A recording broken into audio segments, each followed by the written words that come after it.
Hey guys, sorry to come to you from the car, and I know it's Christmas and we've been talking about handmade goodies and visitors and stress and all sorts of great tips through the holiday season, but I'm getting a lot of messages about this little topic, so I thought today I would come to you real quick and have a little chat about fevers.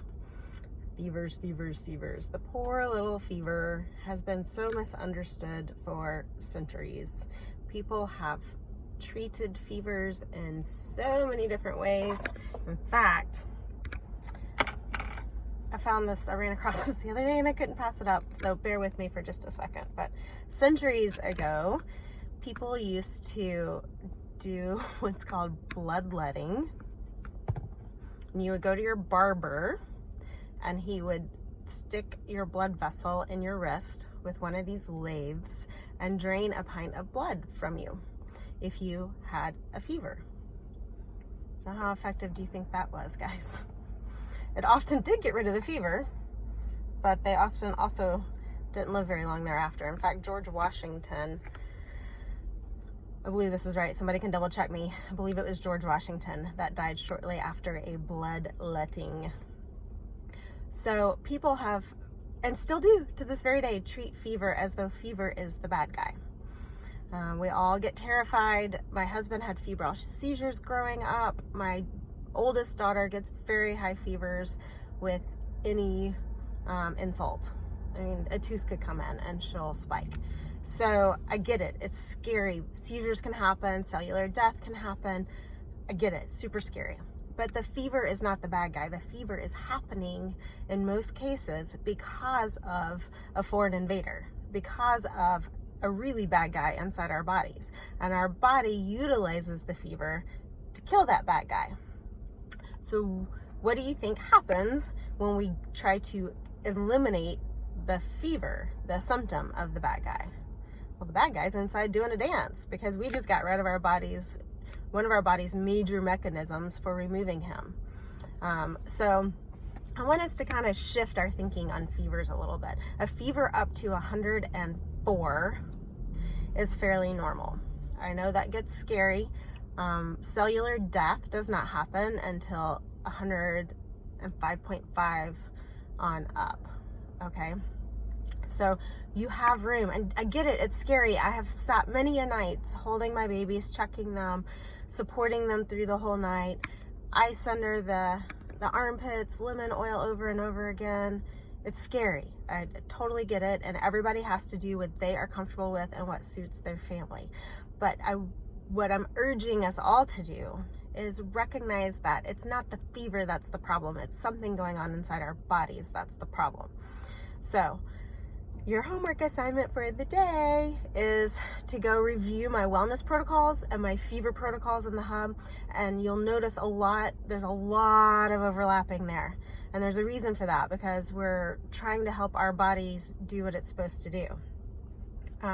So think about fever as being a part of your army and embracing it and supporting your body through the aches and pains of the illness and the fever, okay? So real quick, a few quick things that you can do to help your body detox, to help ease the aches and pains that come along with both of those.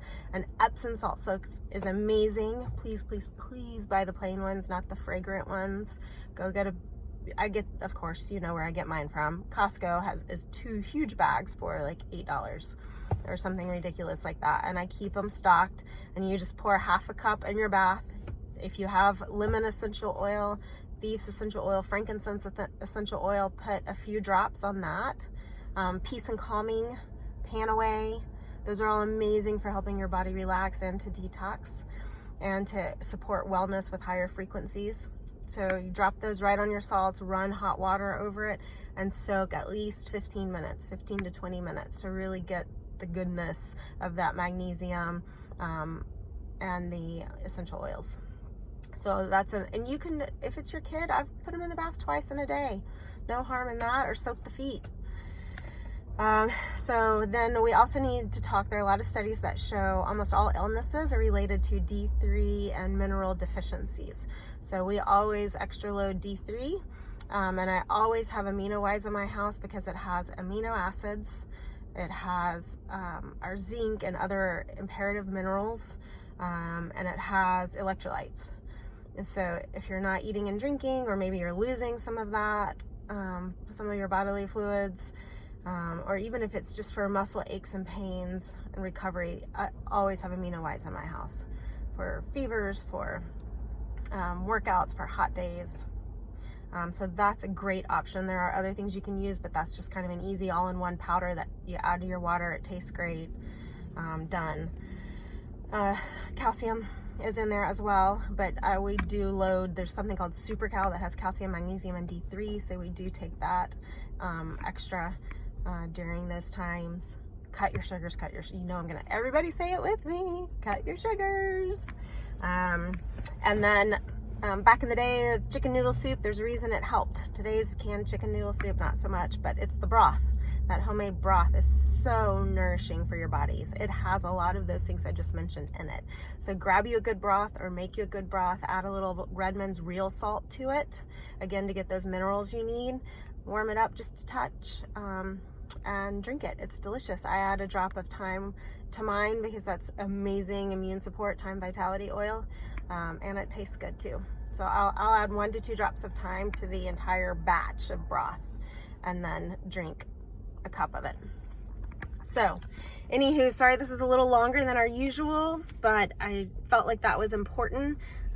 As we head into the holiday season, we want to get the most out of the holidays, and we want to kick out our new year with a great start. And so let's not get bogged down with these bugs and illnesses. So I hope that helps. Let me know what you do and what you like best out of that. We'll talk to you soon. Bye.